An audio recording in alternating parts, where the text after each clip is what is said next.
ആത്മീയ പുതുക്കത്തിൻ്റെ ജീവിതശൈലി 7-ാം ഭാഗം. ആത്മീയ പുതുക്കം അഥവാ സ്പിരിച്വൽ റിന്യൂവൽ എന്നത് നഷ്ടപ്പെട്ടു പോയതോ മുറിഞ്ഞുപോയതോ ആയ ദൈവവുമായുള്ള ബന്ധം പുതുക്കുന്നതോ പുനഃസ്ഥാപിക്കുന്നതോ ആണ്.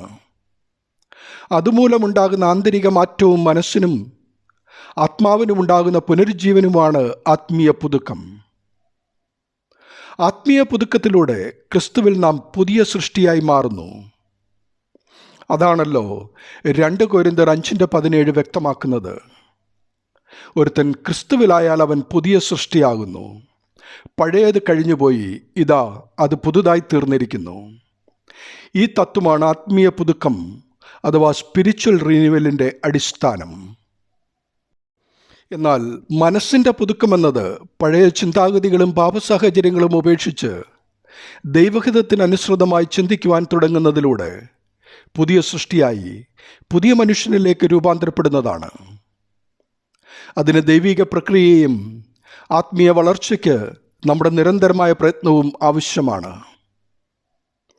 ദൈവിക പ്രക്രിയ പരിശുദ്ധാത്മാവിനാൽ സംഭവിക്കുമ്പോൾ ആത്മീയ വളർച്ചയ്ക്കായി നമ്മുടെ നിരന്തരമായ പ്രാർത്ഥനയും വചനവായനയും കൂദാശ ജീവിതവും ആവശ്യമാണ്.